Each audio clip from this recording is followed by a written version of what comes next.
Shalom, selamat pagi Bapak Ibu semuanya. Pagi ini saya ingin membagikan renungan yang saya ambil dari istilah di dunia lalu lintas, yaitu land hogger. Land hogger.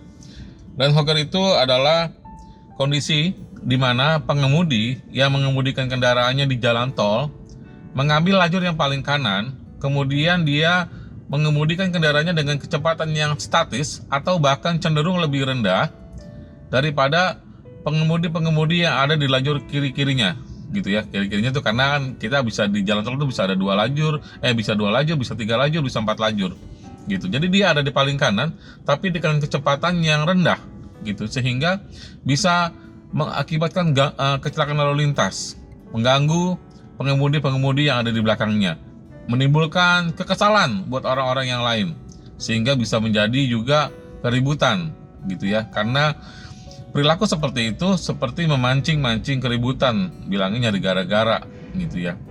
Dia nggak mau jalan cepat, tapi dia menghambat orang, begitu. Nah, ini ingin saya tuangkan juga dalam kehidupan kita, baik di dunia pekerjaan ataupun di gereja gitu ya Bapak Ibu.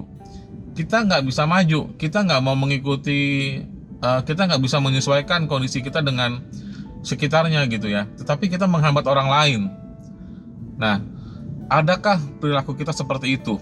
Gitu. Kita nggak bisa maju, kita nggak setuju dengan kondisi-kondisi di sekitar kita, tetapi kita menghambat kemajuan orang lain, kita menghambat jalan orang lain, sehingga kita menjadi penyebab timbulnya pertengkaran, sehingga kita menjadi penyebab terjadinya hal-hal yang tidak baik, begitu.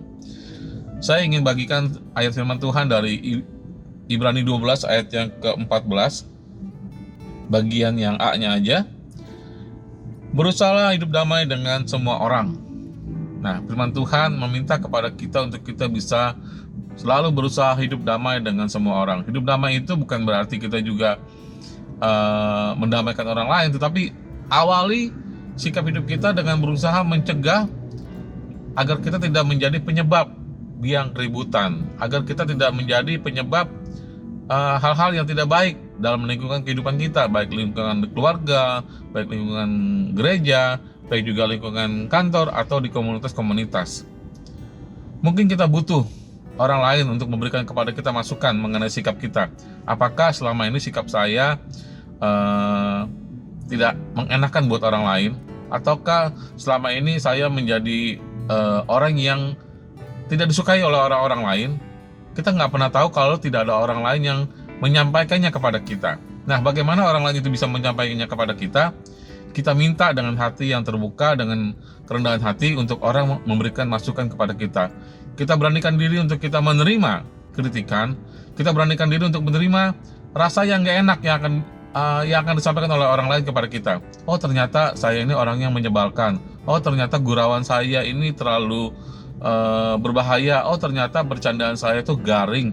Oh, ternyata kata-kata saya itu seringkali menyakiti orang lain. Nah, itu bisa saya ketahui, itu bisa kita ketahui kalau ada orang lain yang menyampaikannya kepada kita. Jadi, sekali lagi Bapak Ibu, kita renungkan ayat firman Tuhan ini. Berusahalah hidup damai dengan semua orang. Dengan jalan, kita berusaha untuk membuka diri, menerima masukan, pendapat, kritikan dari orang lain yang tujuannya untuk kebaikan kita semuanya. Demikian renungan saya pada pagi hari ini. Mari kita berdoa. Bapa dalam surga, Tuhan Yesus Roh Kudus, terima kasih untuk apa yang Tuhan ingatkan buat kami agar kami bisa hidup damai dengan semua orang. Tuhan, kalau ada hal-hal tidak baik dalam pribadi kami, dalam kelakuan kami, kalau kami mungkin tanpa sengaja menyakiti orang lain lewat perkataan kami, lewat perbuatan kami, lewat tingkah laku kami yang tidak berkenan, Tuhan ajar kami.